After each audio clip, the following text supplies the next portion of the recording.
穿进恐怖游戏后，我成了团宠。遇到血腥女仆，姐姐我肚子疼，能借我个卫生巾吗？遇到怨灵血童，你也是被父母抛弃的吗？我也是啊。遇到游戏 BOSS 等等，你怎么和我爹长得一模一样？我爹失踪3年后，霸凌女夏薇对我越来越过分了。他来我家堵我，一边指使跟班打我，一边恶毒地骂我。你爸爸彻底不要你了，是不是？陈思思，你看，你这种连父母都厌恶的家伙，就该去死才对。在他身后，小跟班们也不断附和。是啊，你不是检查出抑郁症了吗？怎么还不去死啊？跟班李笑更是一脸无辜地冲我笑，嘻嘻，期待在新闻里看见你哦。我捂着被踹的腹部，只觉眼前发黑，身体与灵魂在不断下坠。再一睁眼，眼前却不是我家门口，而是变成了一座欧式复古庄园。一道机械的系统音忽然出现：欢迎来到吸血鬼庄园。任务：玩家需在庄园生存3天，并探查吸血鬼死因。3天后，天使之门会接玩家回去，被天使之门拒绝的玩家将永远留在游戏里。玩家，游戏，所以我来到了恐怖游戏。现在，请玩家前往庄园城堡集合。机械声再次响起，我立马回神，简单观察了一下周围。我们离庄园外围很近，而它的外围就是一层层黑雾。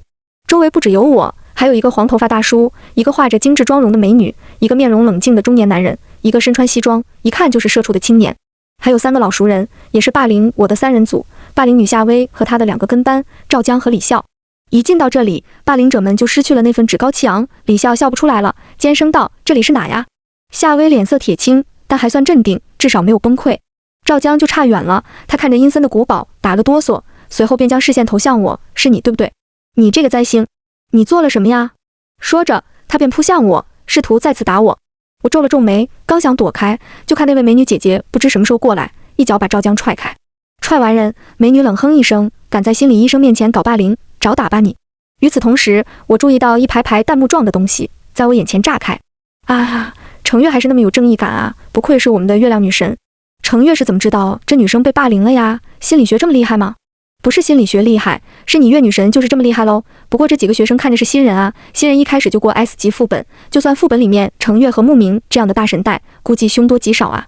什么月女神，上来就说别人是霸凌，真恶心死了。何况就算真是霸凌又怎么样？退一万步说，被霸凌的人就没错吗？就是，苍蝇不叮无缝的蛋，凭什么别人不霸凌，别人就霸凌你呢？弹幕吵成一团，我却毫不在意，只轻声对程月说了声谢谢你。程月摆了摆手，示意不用。弹幕口中的社畜打扮的牧民催促道：“程月，你快点，别耽误时间了。”黄毛、社畜和中年大叔早就朝古堡方向走了，只是黄毛有些奇怪，走之前意味不明地看了我一眼。他们对眼前一幕接受度极高，让我推测他们都是老玩家。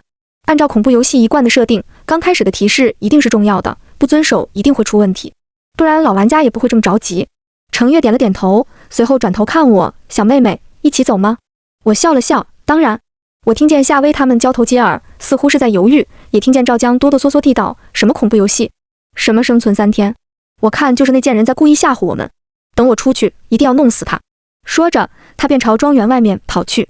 他的身体刚接触到庄园外的黑雾，便发出一阵凄厉的惨叫声。啊啊啊！我错了，我要回去。然而不过片刻，他就发不出声音了。黑雾好似化成无数个刀片，将赵江削成了一团血肉。玩家赵江死亡，剩余玩家7。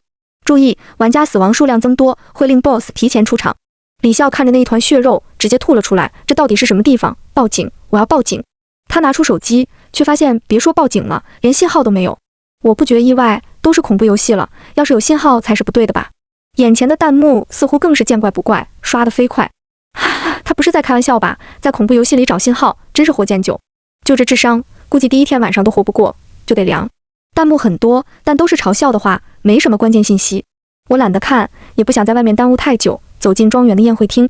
身后的夏薇也反应过来，她拉着李笑，急急跟着我们一起走。快，我们也快点走，我们得跟紧他们。我清楚夏薇的德行，她绝不是好心帮助李笑的。果不其然，李笑颤抖着摇头：“我不要进去，谁知道里面还有什么？”夏薇阴沉着脸，毫不犹豫地扇了李笑一巴掌：“李笑，我耐心有限，要不是你足够听话，你以为我想帮你吗？”夏薇面无表情地往前走，想死你就在这死吧，我可没工夫陪你找死。赵江的血肉已被黑雾笼罩过去，看不见了。黑雾在动，吞噬着周围。李笑吓得连忙起身，使出全身力气朝庄园门口跑去。而此刻，黑雾也如同活过来似的，在他身后追赶。但他运气不错，如愿跑到庄园里面，只是被黑雾削去了半边头发和肩膀上的肉。黑雾被隔绝到大门后面，像是畏惧什么似的，不敢上前。劫后余生，李笑捂着受伤的肩膀，哇的一声就哭了出来。可在场的人却毫无怜香惜玉的心思，都是一副看好戏的样子，就连弹幕都毫无同理心思。哎，这个叫李笑的刚进来的时候说什么来着？是让陈思思去死是吧？我记得还有一句，嘻嘻，期待在新闻上看到你哦。啧，西西姐现在怎么不嘻嘻了？是太疼了吗？不是吧，楼上几个，你们一点同理心都没有的吗？就算李笑欺负人了，你们这样做又和李笑有什么区别？楼上你有病吧？你是恐怖游戏玩家，不是圣母游戏玩家，谁不知道谁啊？再说了，玩家又看不到我们的发言，你操的哪门子心？我眸光一动，玩家看不见发言吗？那为什么我却可以呢？难不成是我身上有什么触发条件？我垂眸想了想，却百思不得其解，于是便想观察一下老玩家的动向。想不到的话，就抄一下作业吧。可我刚抬眼，就见李笑恨恨地盯着我，都怪你陈思思，要不是你，我们根本不会被拉进什么游戏里，这都是你的错。刚经历了那样的恐惧，李笑有些崩溃，你这个怪物，怎么还不去死啊？我只是静静地看着他，刚想说什么，黄毛玩家就走过来，他嘿嘿笑着，都是玩家，搞成这样是做什么？要不你们跟着哥哥，哥哥带你们通关，怎么样？说着，他摸向我的手，哎呦，这胳膊上怎么都是刀疤呀？这可太不美丽了。话虽这么说，可我分明看着他眼中如同被什么点亮了一样，那是兽欲的光芒。我冷着脸拒绝，用不着。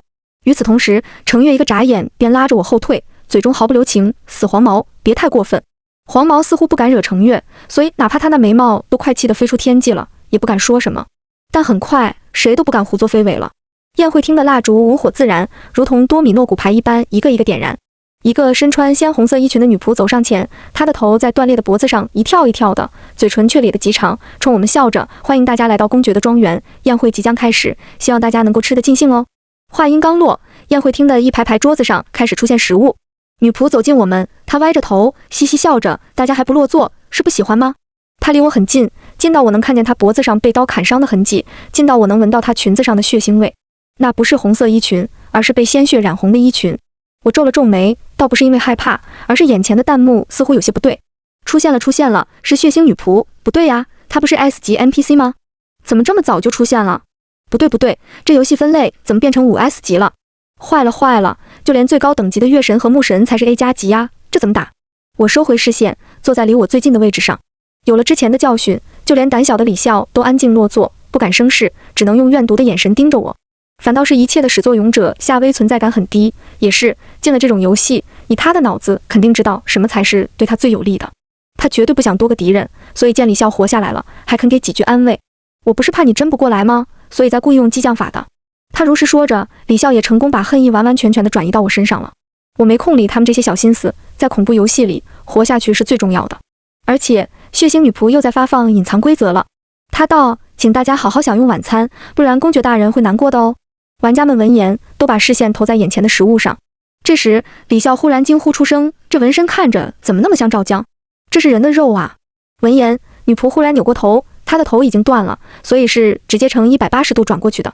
血腥女仆森森然地盯着她，所以这位小姐是对公爵的招待不满意是吗？李笑被吓得一个哆嗦，她连忙道：“满意，我这就吃。”说着，她一边哭着，一边疯了似的把肉块往嘴里塞。女仆也终于露出满意的目光，这才对吗？大家见状也只能忍着恶心下咽，毕竟被 NPC 盯上可是真的会死的，恶心总比死要更好接受。除了我一打开餐具，就发现那里面赫然是赵江的头颅，他的眼睛鼻子都血乎乎的摆在盘子里，甚至他的头发都在盘子里放着。我试探性的用餐刀敲了敲他的头，却依旧动不了口。我实在很难不恶心。我忽然感觉或许死掉也不错。前不久刚好的抑郁症似乎又有些发作了。一阵阴风吹过，我微微抬头，便对上血腥女仆的脑袋。她咧着渗血的嘴，笑嘻嘻地问我：“这位小姐是对公爵的招待不满吗？”我平静地看着她，我肚子疼。话音刚落，眼前的弹幕就又成批出现了。不是这新人玩家怎么回事？第一天的任务都是有点恶心人，但只要完成就不会致命的。他在搞什么呀？就连月神和牧神都得忍着恶心遵守规则，他上哪来的自信？以为说肚子疼，怪物就会放过他吗？搞笑呢不是？血腥女仆一愣，这还是第一次有玩家这样，她有些疑惑地问我，所以我说我来月经了，姐姐你有卫生巾没有？我或许需要一个。我笑笑，公爵大人应该会体谅女生经期的不易吧？血腥女仆正在原地，她沉默了一会儿，还是点了点头，虽然一个头隔空点着的画面似乎有些诡异，她还是应下了，那我去找找。果然，这年头朝女鬼借卫生巾，女鬼都会借的。我如实感叹，余光瞥见弹幕也在此时炸开了锅。什么鬼 ？S 级 NPC 被个卫生巾打发了？这副本 NPC 怎么和闹着玩似的，没一点威慑力？血腥女仆动作很快，而我拿到卫生巾的时候，就顺便找借口前往卫生间。当然，我根本没来月经，甚至一直都没来过。我说那句话，第一点是为了解围，第二点嘛，就是为了能有时间探查庄园。被动的看 NPC 布置任务，我总觉得会离答案越来越远。我象征性的走进厕所隔间，将卫生巾塞在了口袋里。我甚至连这玩意咋用都不知道。厕所隔间居然有些收获，那里都是些涂鸦，大概讲述的是吸血鬼成为公爵的故事。涂鸦里的公爵想必就是血腥女仆最终提到的公爵。也就是说，我只要查清楚公爵的死因就可以了。有了方向，我顿时松了一口气，但这口气还没松到底，我就差点惊叫出声。卫生间的坑里忽然露出一个被头发覆盖的脑袋，血色不断在水中蔓延，他的头发也在疯长，朝我的脖颈处攀爬。他则轻轻啜泣，呜呜呜，阿宝好孤单啊，姐姐，你是来陪我的吗？啊！这是怨灵血瞳啊，这是传说中杀了一个副本玩家的 S 级 NPC 吧？这个叫陈思思真是倒霉啊，以为不用吃东西很得意是不是？哈哈，怨灵血瞳直接送你去餐桌。好家伙，直接和开局那炮灰一起脸贴脸是吧？我身下，怨灵血瞳抽噎着，呜呜呜，你怎么不说话？是不喜欢阿宝吗？他的声音陡然尖利，女巫姐姐说了，不喜欢阿宝的都得死。缠在我脖颈处的发丝立即收紧，好似下一秒便能勒断我的脖子。我微微蹲下来，温和地看着他，你也是被爸爸妈妈抛弃的孩子吗？我也是哦。发丝陡然一松，我将怨灵从水里捞出来。他张脸都被发丝笼罩着，可即便撩去他的头发，他满身的血污也让人看不清他的模样。我叹息一声，安抚性地摸了摸他的头，阿宝啊，人生是自己的，怎么能让自己这么狼狈呢？我一边说着，一边带他来到洗手池面前，我帮他洗清身上的血污，又帮他扎了个麻花辫。阿宝原本是个很漂亮的女孩子，所以身上的血污我要帮她洗掉，心口的血污我也要帮她洗掉。此刻，他看了看干净的手脚和镜子里映出的干净脸颊，有些无措。弹幕也炸开了锅，说了怨灵血瞳呢，怎么成这个画风了？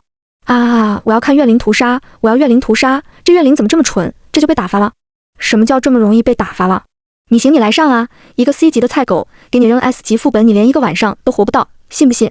我懒得听弹幕争吵，只专注看着面前的小孩。姐姐告诉你个秘密好不好？不过你要为姐姐保密哦。怨灵阿宝乖乖点头，若不是他的身体不断渗出鲜血，看着就和普通孩童没什么两样。他显然也发现了这点，原本平和下来的面容上又有黑气上涌。我连忙道：阿宝别难过，这并不是你的错。你看疤痕什么的，我也有呢。我将身上的长衣长裤掀开一些，露出里面有些狰狞的疤痕。我始终微笑着，这里有，这里也有，有些是别人打的，有些是我自己做的。不过时间有些久了，我记不太清了。阿宝啊，如果太难过的话，就把这些伤痕当成胜利者的勋章吧。就像最出色的将军、最出色的勇士，身上总会有些伤痕的。原本令人闻风丧胆的怨灵，小心翼翼地戳了戳我的疤痕。他有些不理解地问：为什么要伤害自己呢？我笑了笑，我那是生病了，因为太想被爱，太想被在乎，本身就是病，药石无医的病。阿宝更不理解了，他低头看了看自己还在渗血的手，你刚刚说爸爸妈妈不要你，可怎么会呢？你那么好，怎么会有人不喜欢你呢？我将手比在唇间，笑道：这可是秘密，我只说一次哦。于是我将出生时便消失不见的母亲，一直漠视我，从隔段时间变成永久消失的父亲，欺凌殴打我的同学，一一向阿宝讲述。那是我和心理医生讲了无数遍的话语，也是曾困住我的东西。可还好，现在一切都已经远去了。最终，我轻轻吻了吻他的额角，轻声道：所以阿宝，从今天开始，我们将不再追逐于被爱，而是爱自己。弹幕沉默了好久，迎来了大爆发。赵江真是该死啊，那两个女的也该死的。呜，好苦啊，生活怎么能这么苦？抱紧思思宝宝。收回刚刚嘲讽陈思思的话，以及现在是我半夜都要扇自己一巴掌的地步，我真该死啊。还有那个怨灵血瞳也是个可怜的宝宝，看着好像是被人活活打死的。怨灵的身上仿佛有光芒笼罩，只一瞬间，他身上的血迹就消失了，身上的肌肤归于正常。我有些惊诧地看着这一幕，原本的怨灵看起来不再鬼气森森，仿佛下一秒就能飞上天国当天使。阿宝显然也发现了，他笑着道：谢谢你呀，姐姐。还有这东西我以后留着也没用了，就送给姐姐吧。用不到了。我忽然想起系统的话，3天后天使之门会开启，而阿宝现在的状态似乎对应的就是天使，所以是不是3天之后变成天使的 NPC 也能够和玩家一起离开呢？他从口袋里拿出一个鲜红色的蝴蝶结，戴在了我头上。与此同时，一道机械音忽然响起，恭喜玩家陈思思获得 S 级道具蝴蝶结的守护，它能抵御 S 级以下的所有攻击。卧槽，这就获得 S 级道具了呀！呜呜，思思宝宝看起来能在剧本里横着走了，那我就放心了。虽然我也不想打击你们，但门外还有血腥女仆和未知 BOSS 呢。S 级道具只能抵挡 S 级 NPC 的一次攻击，副本 BOSS 可是5S。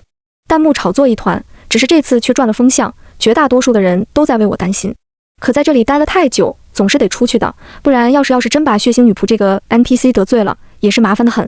不过令我意外的是，我刚赶到宴会厅，血腥女仆就将东西撤了下去，给我上一碗素面。周围格外空旷，玩家们似乎都离开了，只有女仆歪着头盯着我。忽的，她笑呵呵咧开嘴道：“女孩子这时候可不能吃凉的，我特意为你下了碗素面，看看喜不喜欢。”我心底一颤，将视线投向桌子上热气腾腾的素面。见我看去，血腥女仆那张惊悚的脸顿时有些拘谨，好久没做这个了，也不知道手艺怎么样。我笑着说：“没关系，我不挑食，有的吃就已经很不错了。”我坐上桌子，在一个诡异的世界里，收获着现实世界中许久都摸不到的温暖。吃到最后，我眼底一片温热。血腥女仆看起来很在意她的待客之道，表情有些着急：“是不好吃吗？”“不是的。”我的嗓音有些沙哑，“这大概是我吃过的最好吃的面了。”我放下餐具，冲上去抱了抱她：“谢谢你，你真是个善良的人。”“啊，宝你快离她远点，那是血腥女仆啊！你会死的，你真的会死的。”“服了，老子真是服了，再去爱咱也不能抱恐怖 NPC 吧？你活着走出游戏，老子让你随便抱行不行？”“就是，小妹妹你来姐姐家，你想吃多少我给你做多少。虽然但是肯借经期女生卫生巾的 NPC 应该也坏不到哪去吧？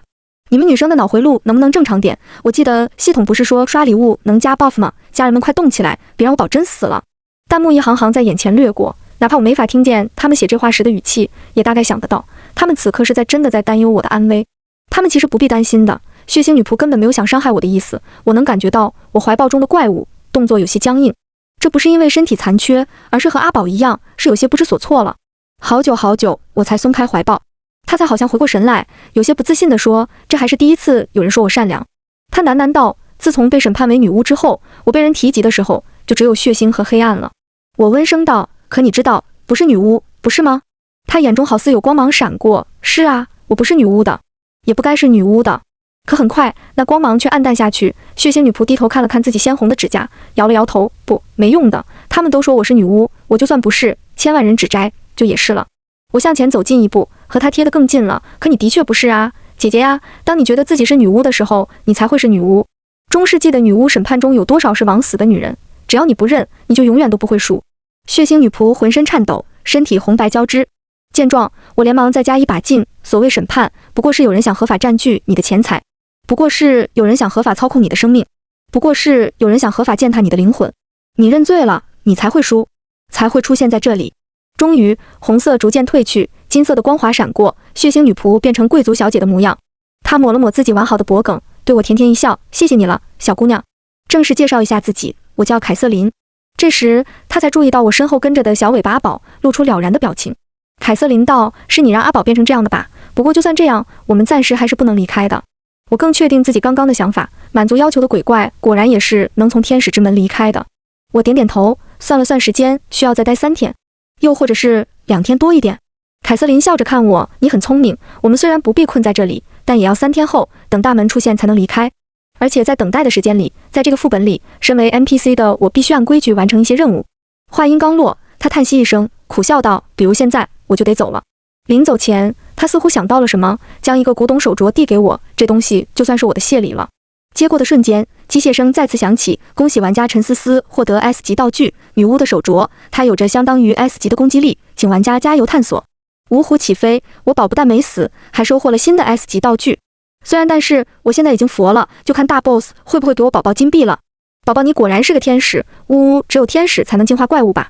楼上说的对，不过好像14年前也有一个女玩家有这能力吧？她进入的副本令很多 NPC 都离开了，甚至好像连大 boss 都被她走了。是啊，我记得那女人还有句人生格言来着，叫做冰冷的 NPC 名字只是个系统符号，我致力于让每个 NPC 都找回自己的名字。哎，你别说，我还真有印象，她当时还嫌 NPC 的名字不是血腥就是黑暗的，十分没新意，还一定要让 NPC 想起自己才行。对了，那女人叫什么来着？是叫 Triple X 来着，有病吧这系统，怎么屏蔽人名啊？14年前，我心中一紧，因为今年我也才14岁。第一个夜晚，我是和阿宝一起度过的。我带他玩了会单机游戏，就抵不住困意，睡着了。但我睡得不熟，隐约好像听到阿宝好像和什么东西打起来了。打起来，我瞬间清醒，一睁眼就看见阿宝将 NPC 当球踢，一脚踹到墙里面。我有些发懵，阿宝，姐姐你放心，阿宝会保护你的。阿宝见我醒了，立即扭头对我露出笑脸。下一秒，他的脸色就变得阴沉，盯着墙上的 NPC。我刚刚不是说不准过来害人吗？敢在 S 级面前动土，信不信我把你脑袋揪下来呀？明明是小姑娘软糯糯的嗓音，我却分明听出了杀意。NPC 一边不可置信地看着阿宝，一边苦着脸看向我。我这就走，不过公爵邀请诸位一定要参加晚宴，请你一定要来，不然公爵一定会生气的。我点点头，表示了解。NPC 走后，阿宝却一脸沮丧地看着我。公爵喜怒无常，姐姐你可一定要小心，毕竟要是真打起来，我和女巫，不是凯瑟琳小姐，我们俩都打不过她的。但饶是很怕，小姑娘还是一脸认真地向我保证，不过姐姐你放心，我一定会尽全力保护你的。门外忽然传来一阵惨叫声，啊！我要重新选，我不选这个了。冰冷的系统音再次响起，玩家秦朗死亡，剩余玩家6。系统温馨提示：死亡人数过多，副本 BOSS 即将提前苏醒。而后门外忽然响起一阵敲门声，阿宝刚要龇牙，我就先一步打开门。门外是那个黄毛，黄毛身边还跟着李笑。不过相比于昨天，李笑身上青青紫紫的。昨晚临睡前，我曾在凯瑟琳那里得过消息，房间是不能空缺的，必须2人一组，空缺的房间就会进入怪物。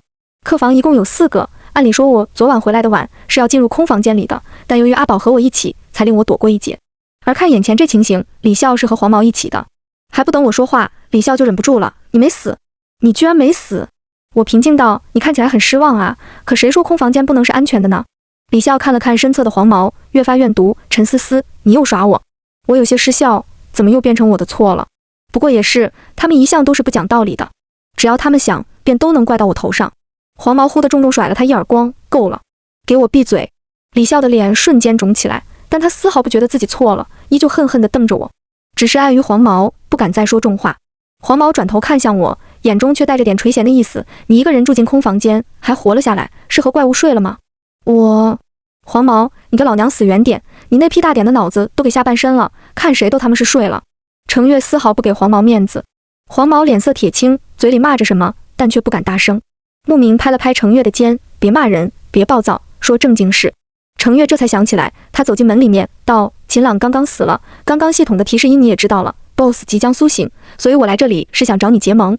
程月有些愧疚地说，还有就是昨天你回来的太晚了，所以我没有等你，直接和牧民在一间房间了。我笑了笑，我没关系的，你和牧民一看就是组队的，何况玩家身在恐怖游戏里，想自保是再正常不过的事了，我真的不在意的。弹幕又在吵了，哎呀，你月神看起来也不过就如此吗？昨天根本没救人，今天还过来要情报，真是不要脸。楼上你傻拜吧，他是月神不是圣母，这是恐怖游戏哎，你在那闹呢，谁会拿自己生命开玩笑？就是啊，对于程月来说，思思只是个陌生人，就算可怜又怎么样？这里稍不留神，自己都保不住，哪有那么多慈悲心可以用？要是你进去，不见得做得比程月好。而此刻，程月欲言又止，我便将他想问的问题问出来：你是想问我为什么能活下来吧？程月沉默了一会儿，还是点头道：是。我将身后的小尾巴抱出来，笑着道：昨晚我是和他一起住的。他……程月满脸惊诧，牧民却脸色一变，忙上前一步，把程月护在身后。怨灵血瞳，阿宝又在龇牙了。我先一步摸了摸他的发尾，总算把他安抚住。已经成了天使的人，若造杀孽，再不得解脱，可怎么办？我看着牧民，静静道：他叫阿宝，他有自己的名字。牧民皱眉，只是怪物而已。最终我们不欢而散。午饭我是在房间里吃的，凯瑟琳送来的时候还特意叮嘱我：思思啊，那个黄毛一看就不是好人，你可一定要离他远点啊。阿宝握了握拳头，他不敢的，凯瑟琳，因为我会揍他。凯瑟琳这才放心下来，又叮嘱我晚宴的事情，大概就是千万别触怒公爵。我再三保证，凯瑟琳才放下心。很快就到了晚宴 ，NPC 们给玩家送来晚礼服。洛可可风格的晚礼服有着层层叠叠的裙摆，我费了好大力气才把自己挤进去。据凯瑟琳所说，晚礼服这样设计也有一部分原因是为了限制玩家行动能力，没人能带着这么大的裙摆快速奔跑。我并不在意这个，只是特意多要了一件小的礼服，因为要给阿宝穿。随着庄园钟声敲响，玩家相互落座，晚宴正式开始。牧民和程月依旧坐在一起，夏薇一个人坐在角落，李笑则和黄毛一起。而不知是不是我的错觉，李笑身上的伤痕看着更多了。令我唏嘘的是，短短1日时间，李笑和夏薇的地位已经翻转过来，现在对夏薇颐指气使的变成李笑。我刚走进宴会厅，就听见李笑在骂夏薇：“你怎么笨手笨脚的，连个茶都倒不好？你这么笨，我当初是怎么让你当上老大的？要不是你，我根本不会去找陈思思，也根本不会跑到这里来。”弹幕又在笑话他们了，不过狗咬狗一嘴毛的戏码，我也不愿理会。霸凌者和跟随者，谁又比谁干净多少呢？玩家们忽然都不再言语，因为凯瑟琳出来了。她笑容满面地看着我们，道：“晚宴正式开始，公爵要敬大家一杯呢。”我们抬起头，离我们很远的2楼，有人穿着华丽西服，对我们遥遥举杯。这位想必就是公爵了。可不知为什么，他的身影让我有一种熟悉的感觉。今天刚死了一位玩家，所以大家对 NPC 的话格外在意，服从度更是极高。我低头看了看面前的酒杯，面露难看。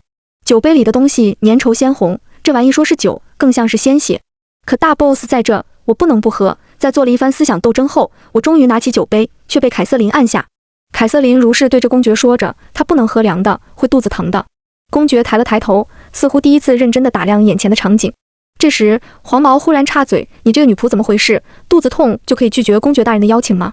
黄毛一边盯着我藏在袖子里的胳膊，一边不怀好意地凑过来：“来，哥哥给你满上。”似乎不是我的错觉，这人每次看到伤口的时候，便有兽欲涌动，所以他选择和李笑同住，就是因为李笑在第一天受了伤。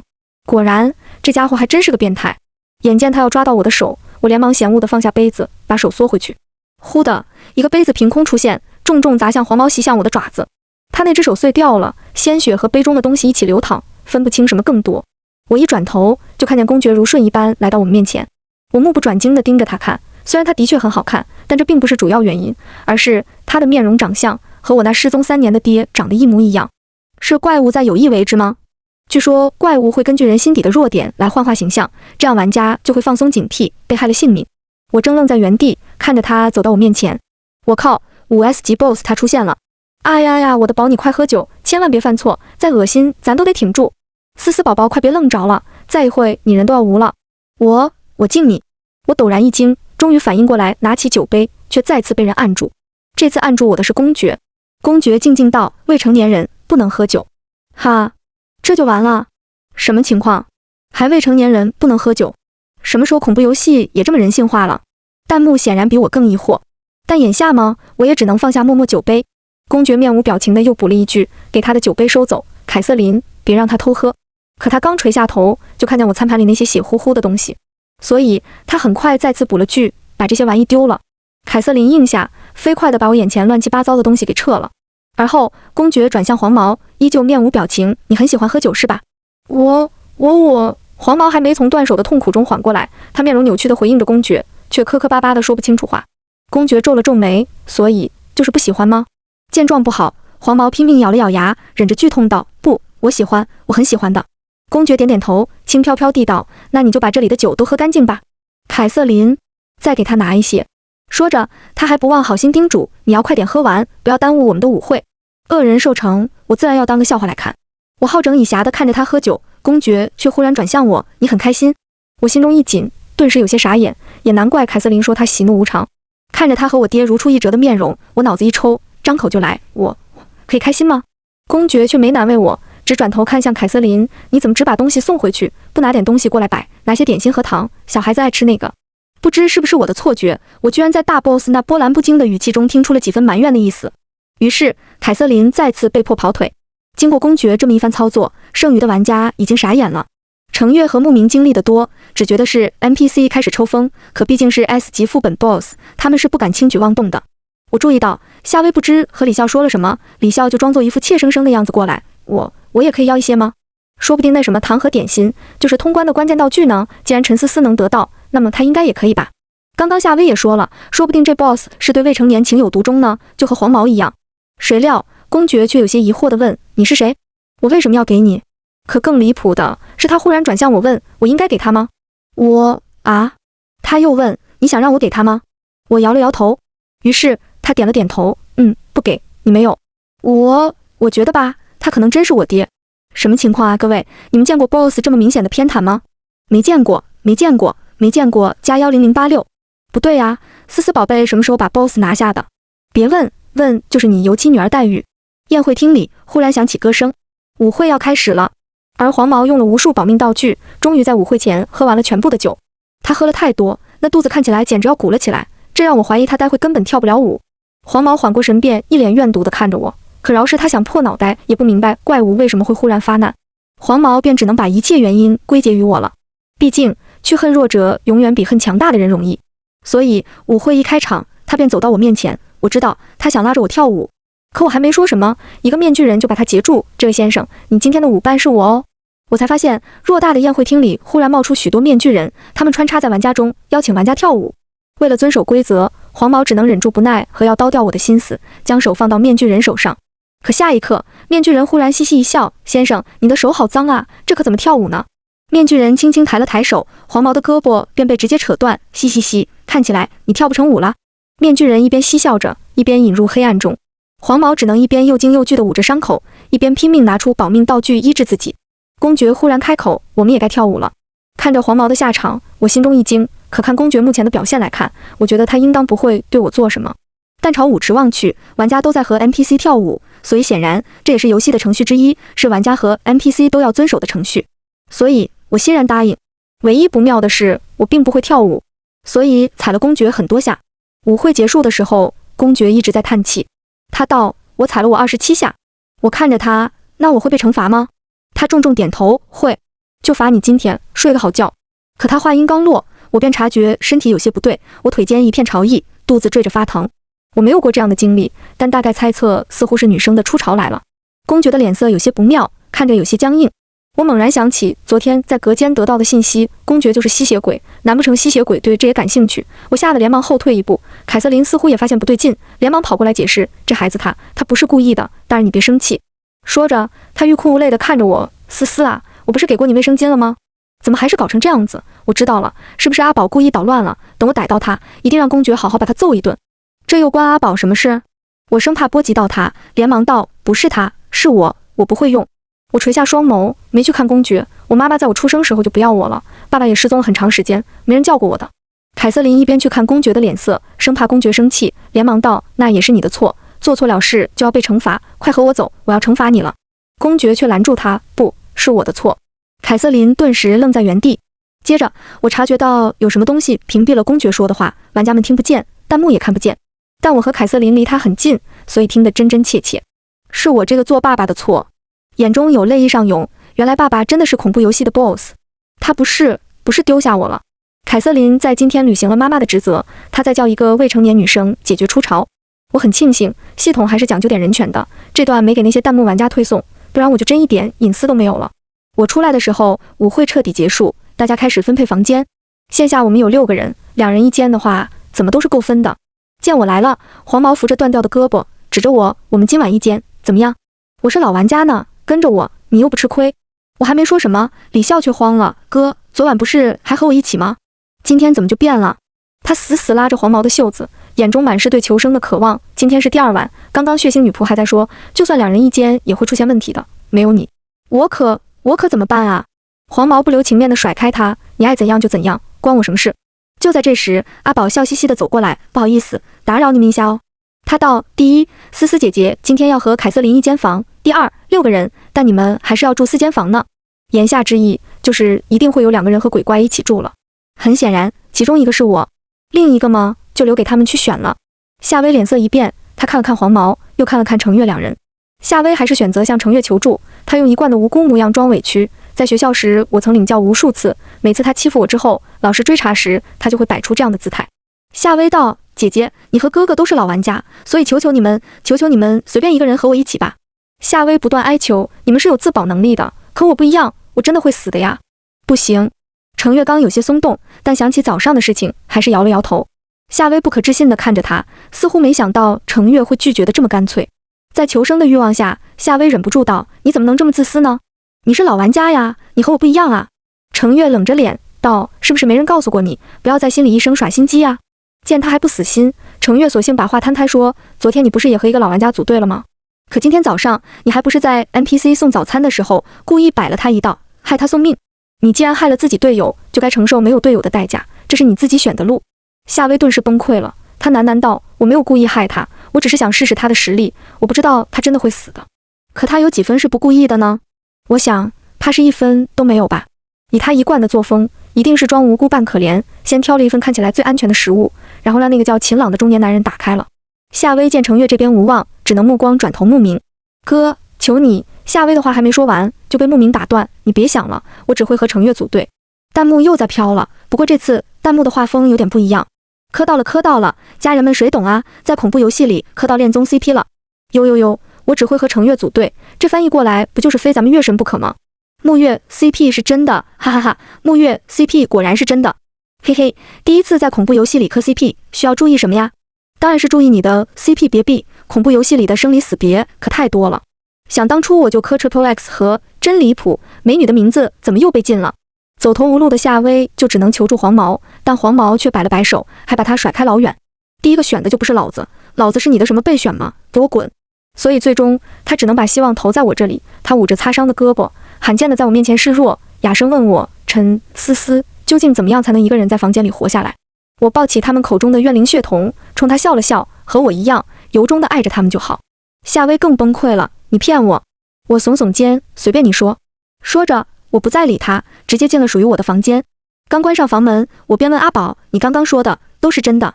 阿宝学着夏薇的模样，无辜的眨了眨眼：假的呀，谁让他们欺负你来着？万一让你和他们一起，他们再欺负你了怎么办？像是怕我责怪似的，阿宝飞快地把责任甩到我爹身上。你都不知道，公爵可凶了，是他一定要凯瑟琳和你住在一起的。我听得出阿宝的言外之意，在这个游戏副本中 ，BOSS 是最大的，他既然都发话了，其余的 NPC 便只有听从的份儿。凯瑟琳似乎很忙，隔了很久才进这间屋子。阿宝见他回来，才依依不舍地离开。透着窗户，我能看见外面的黑雾。凯瑟琳却误以为我害怕，特意开玩笑哄我：睡吧，不会有事的，女巫向你保证，今天会是个平安夜。我被她逗得一笑，渐渐进入了梦乡。可我没睡多久，就被一阵机械音惊醒。距离天使之门出现还剩1天时间，请玩家们尽快找到吸血鬼死亡原因，失败者将永远留下。女巫说得很对，今晚真的是个平安夜，只是我被吵醒了。不过凯瑟琳却不在房间里，房间内不知何时多了面镜子。我走上前，发现镜子渐渐浮现一个身穿红色衣裙的女人，可眨眼间，女人便好似被掀飞了似的，忽然不见了。而后镜子里浮现出一张熟悉的帅脸，是我爹。他说我抓到了不乖的小孩，他没有好好睡觉。我学着夏薇的模样，一脸无辜地看向他，我是被系统吵醒的，你知道系统吗？他让我找吸血鬼的死因。我爹点了点头，关于系统，却他看上去并不想说太多。他想了想，还是问我，那你找到了吗？我说你没死，所以没有死因。公爵大人十分严谨地点了点头，对，然后呢？这就是答案，不是吗？于是我就看见我爹勾了勾嘴角，轻轻笑了。我也想笑，但我笑不出来，因为就在答案脱口而出的刹那，系统来了个全员播报，整个庄园都游荡着系统那冰冷的机械声。恭喜玩家陈思思获得最终线索，请其余玩家继续努力。努力你个头啊！我这不是成活靶子了？啊，狗系统还是那么狗啊，还来了个全员播报，你告诉他们明抢多方便啊，多新鲜呢，我月神和牧神还用抢啊，对，你 CP 最厉害了。弹幕总是能在各种角度上吵起来了，某种程度上还是挺搞笑的。我从一一行弹幕中收回视线，笑着看向镜子，却发现某人再次消失了。我顿时收敛笑意，也没什么心思看弹幕了，直接倒头就睡。反正明天也只需要等天使之门出现了，没我什么事了。但我还是没能如愿，毕竟今晚睡不着的人太多了。睡了没过多久，天刚蒙蒙亮，敲门声就响了。凯瑟琳会在清晨准备早点，来的人就是掐准了这一点。来敲门的是李笑，他在门口问我答案究竟是什么。陈思思，你说话呀！我不想理他，他就敲个没完。我只能打开门，困得半睁着眼睛看着他。李笑脸色发青，身上的伤痕更多了，他的裙子上还有印着血痕，看上去难得一见的可怜。可门外不止他一人，还有黄毛，他冲我咧着嘴笑，满是不怀好意。小妹妹，哥哥劝你最好说清楚啊。我皱眉不语。李笑见状，立马急了。夏薇说了，在游戏里做错事是不会承担责任的。哥，他既然不说，你就随便玩吧，不让他吃点苦头，他是不会说出真相的。说这话时，李笑目光闪烁。当然了，这份提议也有李笑的私心，他想让陈思思和他一样痛苦。凭什么都是一样，在恐怖游戏里，他陈思思就不用受这样的苦？他凭什么能不受伤害，又凭什么能活下来？说得对呀。黄毛笑嘻嘻的，用仅剩的一个胳膊开始拽自己的裤子。我按了按手镯，刚想用道具进攻，面前的镜子却忽然冒出一个人来。是了，传说故事里吸血鬼是会瞬移的。何况都是恐怖游戏了，游戏 BOSS 从镜子里走出来，看起来也不奇怪。不过眨眼间，黄毛就被掀飞在墙上，力道之大，令他整个人嵌在墙里。我爹面无表情地转向我，你喜欢他吗？为什么他要这样做？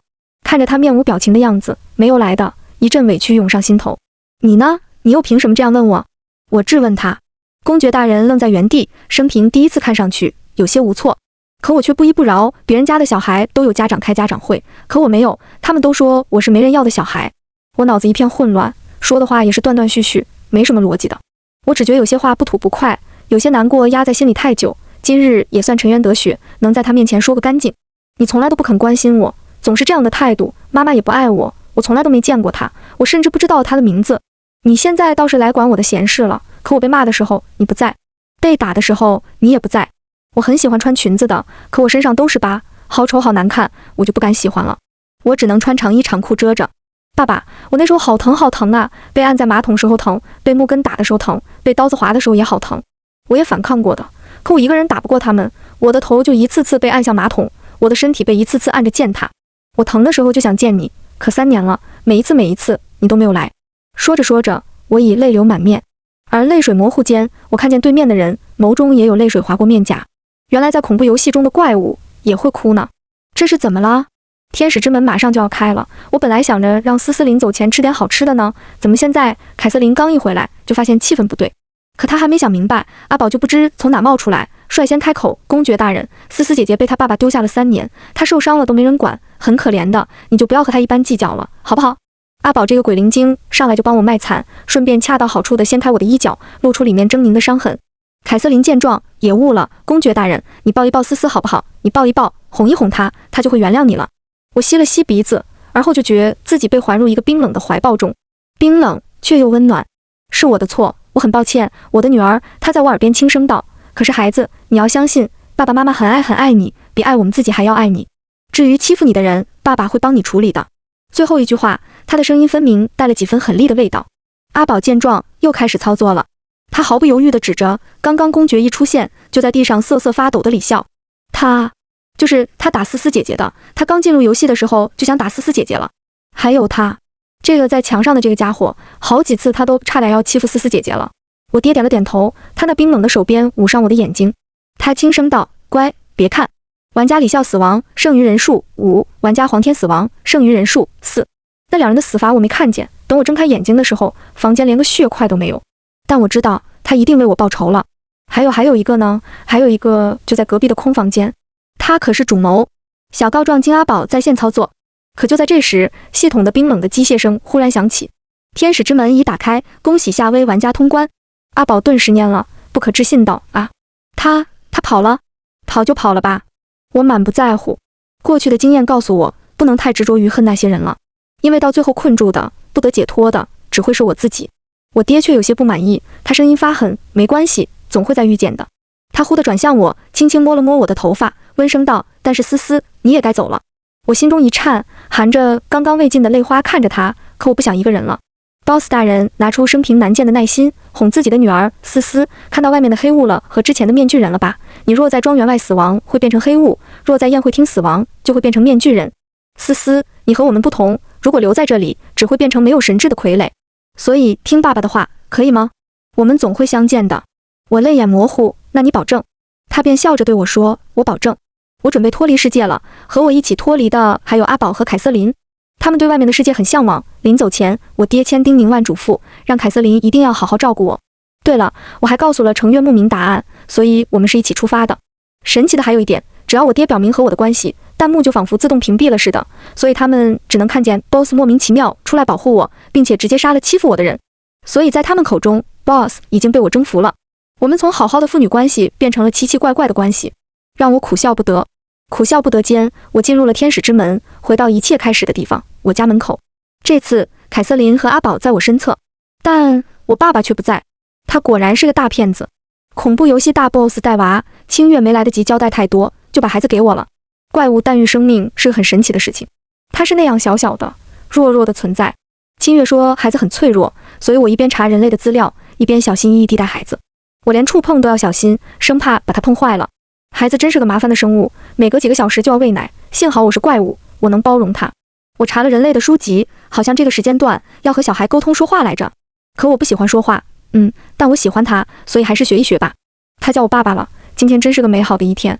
但我没高兴多久，今天思思出去跑步，不小心擦破了皮，她哭了，转头看我要抱抱。那一刻，我觉得心脏的位置好疼。书上说这种感觉叫做心疼。奇怪，怪物也会心疼吗？好像上次有这种感觉，还是因为清月，什么来着？有点想不起来了。只是怪物现在有点想哭。我讨厌做饭，我总是控制不住力度，把一切搞得很糟。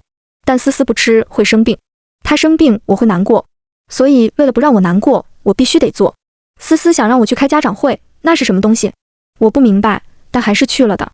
可我是怪物，所以系统删除了他们的记忆，我没办法。我忽然想到，等我被送回游戏世界，思思会不会也像其他人一样把我忘了？那一定会是让怪物也恐惧的事情。好神奇啊！我一手带大的孩子就这样慢慢长大了。他长大了，我就开始学怎么照顾长大的女孩。他喜欢穿碎花裙子，我就给他买了好多。但我不太理解书里面的意思，因为他说要和长大的女儿保持距离，这样才能让她健康成长。好吧，虽然不开心，但为了思思，我还是决定听书的话。书上说，女孩到一定年龄回来月经，每个月都会流血，处理月经的事情要由母亲来做。可是清月不在，就好像只能我来了。